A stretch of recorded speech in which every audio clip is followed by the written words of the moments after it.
Aston villa dropped points. Chelsea മിക്കവാറും points drop ചെയ്യും. Liverpool points drop ചെയ്യുമോ? Manchester യുണൈറ്റഡിന് ഇതൊരു ഗോൾഡൻ ഓപ്പർച്യൂണിറ്റിയാണ് തേർഡിലോട്ട് കയറാനായിട്ട്. നമ്മുടെ മുമ്പിൽ ഇട്ട് തന്നിരിക്കുന്ന ആസ്റ്റൺ വില്ല ആയാലും ചെൽസി ആയാലും അതേപോലെ തന്നെ ലിവർപൂൾ ആയാലും ഇട്ട് തരാൻ പോകുന്ന അല്ലെങ്കിൽ ഇട്ട് തന്ന ഓപ്പർച്യൂണിറ്റി ഗോൾഡൻ ഓപ്പർച്യൂണിറ്റിയാണ്. ഇങ്ങനത്തെ ഒരു ഗോൾഡൻ ടിക്കറ്റ് ടോപ്പ് 3 ഇനി കിട്ടാൻ പോകുന്നില്ല. ഇനി ടോപ്പ് 3 കയറാനുള്ള റൂട്ട് ക്രിസ്റ്റൽ പാലസ് വഴിയാണ്. അതാണ് നമ്മുടെ നെക്സ്റ്റ് ചോദ്യം. ക്രിസ്റ്റൽ പാലസിനെതിരെ ഒരു ഈസി വിന്നാണോ മാഞ്ചസ്റ്റർ യുണൈറ്റഡിനെ കാത്തിരിക്കുന്നത്? അതിലൂടെ നമുക്ക് വരാം. അതിനു മുമ്പ് എനിക്ക് ക്രിസ്റ്റൽ പാലസിനെ കുറിച്ച് 2 വാക്ക് സംസാരിക്കാനുണ്ട്. ഈ ക്രിസ്റ്റൽ പാലസ് ഒരു 5-6 മാസം മുമ്പ് വളരെ വളരെ വളരെ എക്സൈറ്റിംഗ് പ്രോജക്റ്റ് ആയിരുന്നു. അണ്ടർ ഒലിവർ ഗ്ലാസ്നർ വിത്ത് എബ്രേച്ചി എസെ, അതേപോലെ തന്നെ മാർക്ക് ഗുഹി അവരുടെ ലീഡറായിട്ട് നിൽക്കുന്നു. അവർ കമ്മ്യൂണിറ്റി ഷീൽഡ് ലിവർപൂളിനെ തോൽപ്പിച്ച് കിരീടം അണിക്കുന്നു. FA കപ്പിൽ സിറ്റിനെ തോൽപ്പിച്ചുകൊണ്ട് FA കപ്പ് നേടിയെടുക്കുന്നു. അപ്പോൾ അവിടെ ഒരു വൻ പ്രോജക്റ്റും അതേപോലെ തന്നെ ഒരു എക്സൈറ്റിംഗ് പ്രോജക്റ്റും വളരെ പ്രോസ്പെക്റ്റ് ആയിട്ടുള്ള പ്ലെയേഴ്സും ഇൻ്റലിജൻ്റ് ആയിട്ടുള്ള സൈനിങ്സും വളരെ ഒരു എലീറ്റ് ലെവലിൽ നിൽക്കുന്ന ഒരു കോച്ചിങ് ഒക്കെ നമ്മൾ കണ്ടുകൊണ്ട് വരികയായിരുന്നു. പക്ഷേ ചടുപടയെന്ന് വെച്ചിട്ട് എല്ലാം തകർന്ന് തരിപ്പണമായി. അതായത് എസെ ആഴ്സണലിൽ പോകുന്നു, അതേപോലെ തന്നെ ഗുഹി കഴിഞ്ഞ ജാനുവരിയിൽ അല്ലെങ്കിൽ ഈ ജാനുവരിയിൽ സിറ്റി പോകുന്നു. അതിനുശേഷം റിപ്പോർട്ട്സ് വരികയാണ് ഗ്ലാസ്നർ ഹാപ്പി അല്ല, അയാൾക്ക് അവിടെ വിട്ട് പോകണം, ഓണേഴ്സ് അയാളെ സപ്പോർട്ട് ചെയ്യുന്നില്ല, അയാൾ വളരെ ഫ്രസ്ട്രേറ്റഡ് ആണ്. ഇപ്പോൾ ലേറ്റസ്റ്റ് റിപ്പോർട്ടൊക്കെ വന്നത് ഞാൻ വായിച്ചതെന്ന് വെച്ചിട്ടുണ്ടെങ്കിൽ ചിലപ്പോൾ ഉടനടി ഒരു മാഞ്ചസ്റ്ററിൻ്റെ മാച്ചിന് കഴിഞ്ഞാലോ അല്ലെങ്കിൽ നെക്സ്റ്റ് ഒരു 2-3 വീക്സ് കഴിഞ്ഞാലോ സീസൺ എൻഡ് ആവുന്നതിനെക്കാട്ടും മുമ്പ് തന്നെ ഇയാൾ പോയേക്കാം, അതായത് ഗ്ലാസ്നർ പോയേക്കാം എന്നൊക്കെയാണ് റിപ്പോർട്ട് വരുന്നത്. ഇവിടെയാണ് എൻ്റെ പേടി.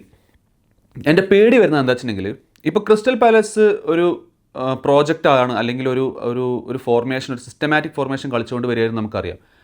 പക്ഷേ ഇപ്പോൾ സംഭവിച്ചത് എന്താ വെച്ചിട്ടുണ്ടെങ്കിൽ അവർക്കൊരു സിസ്റ്റം ഒന്നുമില്ല, അവരുടെ ഡ്രസ്സിംഗ് റൂമിൽ ഒരു ഐഡൻറ്റിറ്റി ഇല്ല, അവർക്കൊരു ഫുട്ബോൾ കോച്ചിങ് സൈഡിൽ സ്ട്രക്ചറൊന്നുമില്ല. അതേപോലെ തന്നെ മെയിൻ പ്ലേയേഴ്സൊക്കെ പോയി. ഇപ്പോൾ അവിടെ ഉള്ളത് വളരെ അൺപ്രഡിക്റ്റബിൾ പ്ലേയേഴ്സാണ്. അവിടെയാണ് എൻ്റെ പ്രശ്നം. ഇവർ വളരെ അൺപ്രഡിക്റ്റബിൾ ആണ് അറ്റ് ദ മൊമെൻറ്റ്. ഈ വീഡിയോൻ്റെ കുറച്ച് കഴിഞ്ഞ് നമുക്ക് മനസ്സിലാവും എന്തുകൊണ്ട് ഇത് ഈസി വിന്നാവാം അല്ലെങ്കിൽ ആവില്ല എന്നുള്ളത്. അതിൽ ടീം സെലക്ഷൻ വരുന്നുണ്ട്, കാരിക്കിനെ കുറിച്ച് പറയുന്നുണ്ട്, നമ്മുടെ ടാക്ടിക്സ് പറയുന്നുണ്ട്. സോ വീഡിയോ ഇഷ്ടപ്പെടുന്നെങ്കിൽ ലൈക്ക് ചെയ്യുക, അതേപോലെ തന്നെ കോമൻറ്റ് ചെയ്യുക നിങ്ങളുടെ അഭിപ്രായങ്ങൾ. ഇനി നമ്മൾ പാലസിനെ കുറിച്ച് പറഞ്ഞു, അൺപ്രഡിക്റ്റബിൾ ആണെന്ന് പറഞ്ഞു. ഈ അൺപ്രഡിക്റ്റബിലിറ്റി എങ്ങനെ മാറ്റാം?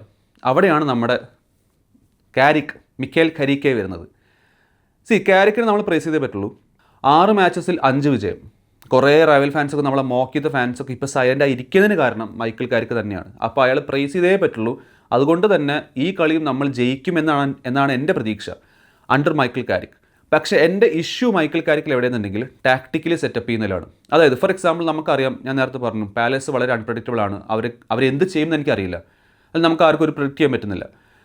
ഇവിടെ ഞാൻ പറഞ്ഞൊരു സംഭവം, നമുക്കറിയാം കാരിക്കിനെതിരെ അല്ലെങ്കിൽ കാരിക്കിൻ്റെ അണ്ടറിൽ നമ്മൾ ഫുട്ബോൾ ബെസ്റ്റ് കളിക്കുന്നത് കൗണ്ടർ അറ്റാക്കിംഗ് ഫുട്ബോളാണ്. നമുക്ക് സ്പേസ് ബിഹൈൻഡ് ദ സ്ട്രൈക്കർ അല്ലെങ്കിൽ ബിഹൈൻഡ് ദ ഡിഫൻസിൽ നമുക്ക് സ്പേസ് കിട്ടും, നമ്മൾ ഓടിക്കയറി ഗോൾ അടിക്കുന്നു. നമ്മൾ എവർട്ടനെതിരെ മാച്ചിൽ കണ്ടു, ഫുൾഹാമിനെതിരെ സെസ്കോ അടിച്ച് വിന്നറിൽ കണ്ടു, അതേപോലെ തന്നെ സിറ്റിക്കെതിരെയുള്ള മാച്ചിൽ നമ്മൾ അടിച്ച എംബൂമൻ്റെ ഗോളിൽ കണ്ടു. ഇവിടെയാണ് എൻ്റെ പ്രോബ്ലം. അതായത് വാട്ട് ഇഫ് ക്രിസ്റ്റൽ പാലസ് പറയുകയാണ് ഞങ്ങൾ 5 അറ്റ് ദ ബാക്കോ അല്ലെങ്കിൽ 6 അറ്റ് ദ ബാക്കോ 7 അറ്റ് ദ ബാക്കോ ആയിട്ട് ഞങ്ങളാണ്ട് ലോ ബ്ലോക്ക് ഇടാൻ പോവുകയാണ്, നിങ്ങൾ നിങ്ങളുടെ ഇഷ്യൂ സോൾവ് ചെയ്തോ എന്ന് പറഞ്ഞ് നമ്മളെന്ത് ചെയ്യും? ഇവിടെയാണ് എൻ്റെ പ്രശ്നം കാരിക്കിനായിട്ടുള്ള. ടാക്ടിക്കലി നമുക്ക് ലോ ബ്ലോക്ക് ബ്രേക്ക് ചെയ്യാൻ പറ്റുന്നില്ല. അത് കാരിക്കിന് അണ്ടറിൽ ഇപ്പോൾ കഴിഞ്ഞ 2-3 കളികൾ നമ്മൾ കാണുന്നുണ്ട്. ശരിയാണ്, നമ്മൾ കളികൾ ജയിക്കുന്നുണ്ട്, വെരി ഗുഡ്. നമ്മൾ കളികൾ ജയിച്ചേ പറ്റി, ജയിക്കും വേണം. നമ്മുടെ ക്ലബിൻ്റെ പേര് മാഞ്ചസ്റ്റർ യുണൈറ്റഡ് എന്നാണ്, നമ്മൾ എന്നും ജയിച്ചുകൊണ്ടിരിക്കണം. പക്ഷേ ലോ ബ്ലോക്കിൽ നമ്മൾ ബ്രേക്ക് ചെയ്യാൻ പാടുപെടാണ്. ഇപ്പോൾ കഴിഞ്ഞ മാച്ചിൽ വരെ, എവർട്ടനെതിരെ മാച്ചിൽ വരെ നിങ്ങൾക്ക് കണ്ടാൽ മനസ്സിലാവുന്നുണ്ടാവും നമ്മൾ ഗോൾ അടിച്ചത് എങ്ങനെയാണ്. നമുക്ക് കൗണ്ടർ അറ്റാക്കിൽ നമ്മൾ ഗോൾ അടിക്കുന്നത്. ഇവിടെ ക്രിസ്റ്റൽ പാലസിൽ 7 at the back 7 at the ബാക്കോ 8 അറ്റ് ദ ബാക്കോ 9 അറ്റ് ദ ബാക്കോ ഇട്ടുകൊണ്ട് ഒരു ട്രക്കാണ് കൊടുത്ത് പാർക്ക് ചെയ്ത് കഴിഞ്ഞാൽ നമുക്കൊന്നും ചെയ്യാൻ പറ്റുന്നില്ല. അവിടെയാണ് എനിക്ക് ഈ കളിയിൽ ചേഞ്ചസ് കാണേണ്ടത്. We have to be brave. ഞാൻ ബ്രേവ് എന്ന് പറയാൻ കാരണം നമ്മുടെ പ്ലെയേഴ്സ് ബ്രേവ് ആയിരിക്കണം, അതേപോലെ തന്നെ ടീം സെലക്ഷൻ ബ്രേവ് ആയിരിക്കണം, പിന്നെ നമ്മുടെ പിച്ചിൽ നമ്മുടെ ബോൾ മൂവ്മെൻറ്റ് ബ്രേവ് ആയിരിക്കണം. അവിടെയാണ് ഞാൻ പറഞ്ഞ ടാക്ടിക്കലി സംഭവങ്ങൾ. സോ ആ സംഭവങ്ങൾ ഞാൻ പറഞ്ഞ ഒരു നെഗറ്റീവ് എന്ന് ഞാൻ പറയുന്നില്ല, ഒരു ചാലഞ്ചസ്, ആ ചാലഞ്ചസ് നമ്മൾ കവർ ചെയ്ത് കഴിഞ്ഞിട്ടുണ്ടെങ്കിൽ നമുക്ക് സുഖമായിട്ട് നമുക്ക് ഈ കളി ജയിക്കാൻ പറ്റും. എനിക്ക് തോന്നുന്നു ടീം സെലക്ഷൻ വളരെ ഇമ്പോർട്ടൻ്റ് ആണ്. അതിൽ ഞാൻ പറയാൻ പോകുന്ന 3-4 പേരുകളുണ്ട്. അതിൽ ഫസ്റ്റ് പേര് മസ്റാവിയാണ്. നമുക്കറിയാം ഡയാലോ അത്ര മോശമല്ലാതെ കളിക്കുന്നുണ്ട്, പക്ഷേ ഒരു ലോ ബ്ലോക്കിനെ ബ്രേക്ക് ചെയ്യാൻ ഡയാലോക്ക് കഴിയുമോ? എൻ്റെ അഭിപ്രായത്തിലില്ല. അതുകൊണ്ട് തന്നെ ഈ കളിയിൽ എനിക്ക് തോന്നുന്നത് മസ്റാവി സ്റ്റാർട്ട് ചെയ്യണമെന്നാണ്. പിന്നെ ഞാൻ ചോദിക്കാൻ പോകുന്നൊരു സംഭവം മഗ്വയറിനെ കുറിച്ചിട്ടാണ്. ലോ ബ്ലോക്കിനെതിരെ മഗ്വയറിൻ്റെ ആവശ്യമുണ്ടോ? കാരണം ഇവിടെ ക്രിസ്റ്റൽ പാലസ് ബോക്സിലോട്ട് നിരന്തരം ക്രോസസ് ഇടുന്നൊരു ടീമല്ല. അൺപ്രഡിക്റ്റബിൾ ആണ് ഇല്ല എന്ന് പറയുന്നില്ല, പക്ഷേ ഞാൻ കണ്ടെടുത്തോളം എവർട്ടനെ പോലെയോ അല്ലെങ്കിൽ നമ്മുടെ ഒരു ഫുൾഹാമിനെ പോലെയൊക്കെ കണ്ടിന്യൂസ് ആയിട്ട് ക്രോസ് ഇടുന്നൊരു ടീമല്ല ക്രിസ്റ്റൽ പാലസ്. അവർ ത്രൂ ദ മിഡിൽ കളിക്കാൻ നോക്കുന്ന, സ്ട്രൈക്കറെ പിക്ക് ചെയ്യാൻ നോക്കുന്ന, സെൻട്രൽ ലൈനിൽ കൂടെ സ്ട്രൈക്കറെ പിക്ക് ചെയ്യാൻ നോക്കുന്ന ടീമായിട്ടാണ് എനിക്ക് തോന്നിയിട്ടുള്ളത് റീസെൻറ്റ് ടൈംസിലൊക്കെ. അതുകൊണ്ട് തന്നെ മെഗ്വയറിൻ്റെ ആവശ്യം ഇതിലുണ്ടോ ചോദിച്ചു കഴിഞ്ഞാൽ ഐ വുഡ് സേ നോ. ഞാൻ ഈ കളിയിൽ മെഗ്വയറിന് പകരം ഹെവനെ സ്റ്റാർട്ട് ചെയ്യാനാണ് ഞാൻ ഉദ്ദേശിക്കുന്നത്. പ്രത്യേകിച്ച് ട്രാക്ക് ബാക്കുള്ള എബിലിറ്റി നമുക്കറിയാം. യൂറോയ്ക്ക് ആയാലും ഹെവനായാലും ട്രാക്ക് ബാക്കുള്ള എബിലിറ്റി മെഗ്വയറിനെക്കാട്ടും കൂടുതലാണ്. സോ സ്വാഭാവികമായിട്ട് എനിക്ക് തോന്നുന്നു മെഗ്വയർ ഈ കളിയിൽ കളിക്കേണ്ട. മേ ബി ഒരു സൂപ്പർ സബ്ബായി വരാം, വരാൻ പറ്റുന്നൊരു പ്ലെയറാണ് മെഗ്വയർ. ഹെവനും യൂറോ സ്റ്റാർട്ട് ചെയ്യണമെന്നാണ് എൻ്റെ ഒരു ആഗ്രഹം. സോ മെസ്രാവി ആൻഡ് ഹെവൻ ഇവർ രണ്ടുപേരാണ് ഞാൻ പിക്ക് ചെയ്യാൻ പോകുന്നത്. ഇനി എൻ്റെ മെയിൻ ടോപ്പിക്, ഈ മാച്ച് പ്രിവ്യൂവിലെ മെയിൻ ടോപ്പിക് സെസ്കോ സ്റ്റാർട്ട് ചെയ്യണമോ വേണ്ടയോ എന്നുള്ളതാണ്. നിങ്ങൾക്ക് നിങ്ങളുടെ ഒപ്പീനിയൻസ് കോമെൻറ്റ് ചെയ്യാം. സെസ്കോ സ്റ്റാർട്ട് ചെയ്യണം എന്നാണെങ്കിൽ നിങ്ങൾക്ക് കോമെൻറ്റ് ചെയ്യാം. സെസ്കോ സ്റ്റാർട്ട് ചെയ്യേണ്ട എന്നുള്ളതാണെങ്കിൽ നിങ്ങൾക്ക് കോമെൻറ്റ് ചെയ്യാം. ഞാൻ എൻ്റെ ഒപ്പീനിയൻ ഞാനിവിടെ പറയാം. നമ്മുടെ മുമ്പിലൊരു സ്പെസിഫിക് പ്രോബ്ലമാണ് ലോ ബ്ലോക്ക് എങ്ങനെ ബ്രേക്ക് ചെയ്യണം എന്നുള്ളത്. ഈ ലോ ബ്ലോക്ക് ബ്രേക്ക് ചെയ്യണമെങ്കിൽ എനിക്ക് തോന്നുന്നത് സെസ്കോ സ്റ്റാർട്ട് ചെയ്യണമെന്നാണ്.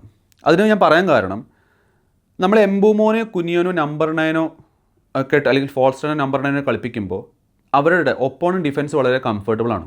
അവർക്കറിയാം ഇവരൊരു നാച്ചുറൽ സ്ട്രൈക്കേഴ്സ് അല്ല, ഒരു നാച്ചുറൽ സ്ട്രൈക്കേഴ്സിൻ്റെ ഇൻസ്റ്റിങ്ക്റ്റ് ഇവർ കാണിക്കില്ല എന്നുള്ളതിൽ ക്രിസ്റ്റൽ പാലസിൻ്റെ ഡിഫൻഡേഴ്സിനും ഫുൾഹാമിൻ്റെ ഡിഫൻഡേഴ്സിനും എവർട്ടൻ്റെ ഡിഫൻഡേഴ്സിനും വെസ്റ്റ് ഹാമിൻ്റെ ഡിഫൻഡേഴ്സിനും ഒക്കെ അറിയാം. അവിടെയാണ് ഞാൻ സെസ്കോനെ സ്റ്റാർട്ട് ചെയ്യണമെന്ന് പറയുന്നത്. കാരണം സെസ്കോ ഒരു നാച്ചുറൽ നമ്പർ 9 ആണ്. അപ്പോൾ നാച്ചുറൽ നമ്പർ 9ൻ്റെ ഇൻസ്റ്റിങ്ക്റ്റ്സ് സെസ്കോ കാണിക്കും. നമ്മളത് വെസ്റ്റ് ഹാമിനെതിരെയുള്ള ഗോൾ അടിച്ചപ്പോൾ കണ്ടതാണ്. അത് എംബൂമോ ആണെങ്കിലോ കുനിയാണെങ്കിലോ സെസ്കോനെ ഫിനിഷിങ് കിട്ടില്ല. കാരണം they are not proper number 9. അതുകൊണ്ട് തന്നെയാണ് ബോക്സിനുള്ളിലോട്ട് ക്രോസസ് ഇടുമ്പോൾ സെസ്കോ എന്ന നമ്പർ 9 വേണമെന്ന് ഞാൻ പ്രതീക്ഷിക്കുന്നത്, ആഗ്രഹിക്കുന്നത്. ഐ ഹോപ്പ് കാരിക് ഈ മത്സരത്തിൽ സെസ്കോനെ സ്റ്റാർട്ട് ചെയ്യണം എന്നുള്ളത്. ഇനി സെസ്കോനെ സ്റ്റാർട്ട് ചെയ്യുമോ സെസ്കോനെ സ്റ്റാർട്ട് ചെയ്യില്ലേ എന്നുള്ളത് ബേസ് ചെയ്തിട്ടാണ് എൻ്റെ പ്രഡിക്ഷന് വരാൻ പോകുന്നത്. മാച്ച് പ്രഡിക്ഷൻ, അതായത് സ്കോർ എന്താണെന്നുള്ളത് ഞാൻ പറയാൻ പോകുന്നത്. അതിലോട്ട് ഞാൻ വരാം. അതിനു മുമ്പ് ഞാൻ നോട്ട് ചെയ്ത് വെച്ച കുറച്ച് കാര്യങ്ങൾ ഞാൻ വായിക്കാം. അതായത് ഇപ്പോൾ നമ്മൾ പറയുന്നുണ്ട് സെസ്കോ സ്റ്റാർട്ട് ചെയ്യണം.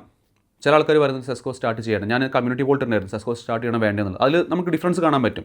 കുറേ പേര് യെസ് എന്ന് പറയുന്നത് സെസ്കോ സ്റ്റാർട്ട് ചെയ്യണമെന്ന് പറയുന്നു, കുറേ പേര് സെസ്കോ സ്റ്റാർട്ട് ചെയ്യേണ്ടെന്ന് പറയുന്നു.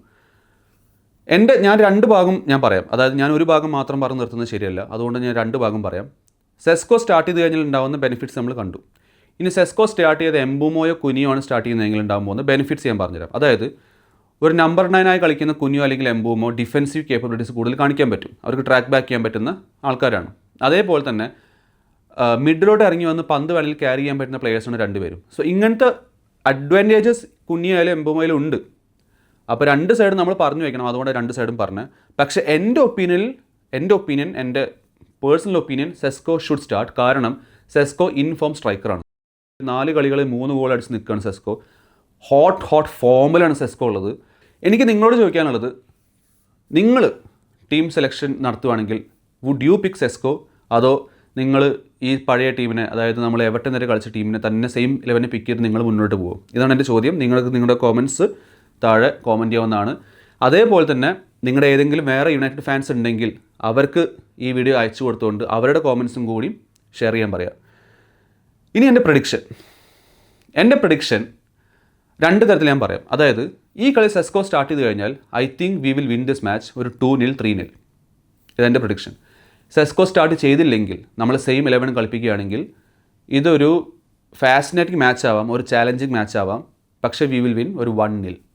ഇതായിരുന്നു എൻ്റെ score prediction. Either ways I think we are going to win this match. I think we are going to move to top 3. പറയുമ്പോൾ എന്തൊരു സന്തോഷമല്ലേ, ടോപ്പ് 3 എന്നൊക്കെ. സോ യെസ്, അതാണ് എൻ്റെ prediction. I think we will win this match. ഇതൊരു easy win ആവോ depends on team selection, കാരിക്കിൻ്റെ tactical സംഭവങ്ങളൊക്കെ ഞാൻ പറഞ്ഞു. നിങ്ങൾക്ക് വീഡിയോ ഇഷ്ടപ്പെട്ടെങ്കിൽ ലൈക്ക് ചെയ്യാം, ഷെയർ ചെയ്യാം. അതേപോലെ തന്നെ നിങ്ങളുടെ ഏതെങ്കിലും വേറെ യുണൈറ്റഡ് ഫാൻസ് ഉണ്ടെങ്കിൽ അവർക്ക് ഈ വീഡിയോ അയച്ചു കൊടുത്തുകൊണ്ട് അവരോട് ഈ ചാനൽ സബ്സ്ക്രൈബ് ചെയ്യാൻ പറയുക. സൺഡേ, അതായത് നമുക്ക് നാളെ ഈ കളി നടക്കുമ്പോൾ എന്ത് സംഭവിച്ചാലും ഒരു കാര്യം നമുക്ക് എന്തായാലും മൈൻഡിൽ കീപ്പ് ചെയ്യണം. നമുക്ക് ലോ ബ്ലോക്കിനെ ബ്രേക്ക് ചെയ്യാൻ പറ്റുമോ ഇല്ല എന്നുള്ളത്. സോ അതിനെക്കുറിച്ചുള്ള വീഡിയോ ഞാൻ ചൊവ്വാഴ്ച ഡ്രോപ്പ് ചെയ്യുന്നതായിരിക്കും. സോ എല്ലാവരും, എനിക്കറിയാം കുറച്ച് സമയം എടുക്കുന്നുണ്ട്, അത് ടെക്നിക്കൽ ഇഷ്യൂ ഉണ്ടായിരുന്നു. അതുകൊണ്ട് തന്നെ കുറച്ച് സമയങ്ങളെടുത്ത് ഞാൻ പതുക്കെ ചെയ്യുന്നൊരു വീഡിയോ ആണ്. So what ever happens on Sunday, ആ വീഡിയോ നമ്മൾ എന്തായാലും ട്യൂസ്ഡേ ബ്രേക്ക് ചെയ്യുന്നതായിരിക്കും, അല്ലെങ്കിൽ അപ്ലോഡ് ചെയ്യുന്നതായിരിക്കും. സോ എല്ലാവരും വെയിറ്റ് ചെയ്യുക അതിന് വേണ്ടിയിട്ട്. ഇനി നിങ്ങളുടെ പ്രഡിക്ഷൻസ്, അതേപോലെ തന്നെ നിങ്ങളുടെ കോമൻറ്റ്സ് ഒക്കെ താഴെ കോമൻറ്റ് ചെയ്യുക. വീഡിയോ ഇഷ്ടപ്പെട്ട ലൈക്ക് ചെയ്യുക, ബാക്കിയുള്ള യുണൈറ്റഡ് ഫാൻസിന് വീഡിയോ ഷെയർ ചെയ്ത് കൊടുക്കുക, സബ്സ്ക്രൈബ് ചെയ്യുക ചാനലിലോട്ട്. This is Miraj signing off from Stretford Signal. See you on the watch along.